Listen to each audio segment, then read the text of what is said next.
Ate, anong ginagawa mo? Turuan mo naman ako yan. Ganito lang kasi yan, di ba? Gaganyan mo lang yan. O, ganyan na yan. Ganyan lang yan ha. O, lang. Ganito mo. Tapos, kukuha ka ng isa. Pwede ba akong gumawa? Nasaan ba yung isa mong ganyang ganchilyo? Ay, ano Nandyan, pala yan? Ano yan. ulit yan? Hook. Oh, asan na yung isa mong hook? Hindi ko alam. Meron ako dyan hook. Nasaan? Wala. Madami pa ako dito. Wala naman dito yung isa mong hook. Oh, wala naman. Wala. Gusto mga na. Nasaan? Malayo pa. Aba. Nasaan? Ayos yung ano mo ah. Nasaan na yung isa mong hook? Bilis-bilis ka na magkanchilyo anak ah. Ha? Opo. Ano yan? Pati yan nga. Pati yung gawa mo. Wow, ang galing. Oh, meron na siyang ginawang Wallet. wallet na siya na may ano. Sa akin Galing, na ito ganchilyo ginawa. lang. Hindi, akin yun. May bibig. Alam nyo, maganda yung inaano ni ate ano. Kasi, yun nga guys oh. Maganda yung idea ni ate, no, na pinag-practicean niya yung kanyang ganchilyo. Ganyan din ako ng bata ako, alam niyo na. Nung bata ako, kasi ang mga classmate ko, tamad mag-ganchilyo.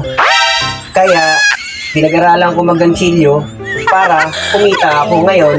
Mayroong project na merong project hindi nila kayang gawin dahil hindi sila marunong mag-ganchilyo, nagpapagawa sa akin.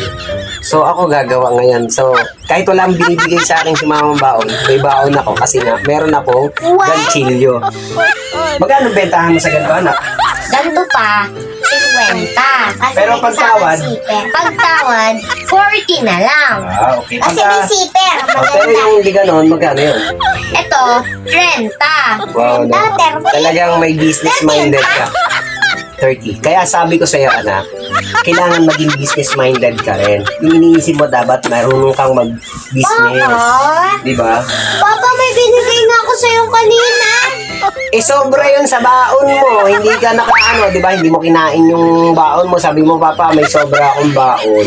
Papa, hindi yun. Yung pamasahe. Yung baon ko tapos yung merienda ko, ubos na. Eh, paano ka nagkapera? Papa, business mind lang kasi yun. Anong business mind? Ano naman ang business mo? Eh kasi yung kaklase ko, Oh, may mat kami. oh. Tapos, gusto niyang kumopya. Lima yung kinopya niya. Bawat sa isang check, 5 piso. Kaya 10 piso. Ibig sabihin, nag-test kayo kanina. Nakadalawa lang ako eh. Hindi yung test. Ano yun? Mat yun. Oo nga, yung quizzes nyo sa school, sa room, nag-a-answer kayo, di ba? 5 yung sinagutan mo, sa 5 na yon, 3 mali, 2 ang tama. Yung Tapos, number 1, mali. Yung number 2, tama. Number 3, mali. Number 4, mali. Number 5, tama. So, 2 and 5 ang tama mo. Kinopya ng classmate mo.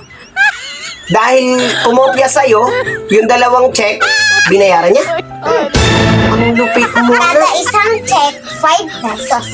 Eh, pagkatama lahat yun, 25. Yung isa nga, opo, pagka. Lupit mo Tapos ano. yung kaklase kong isa, nangopyo, walang bayad kaya walang pera. Bayaran niya daw sa Monday. Ang lupit mo naman, ano. Nagpapakopya ka, nagpapabayad ka. Lahat. Abra.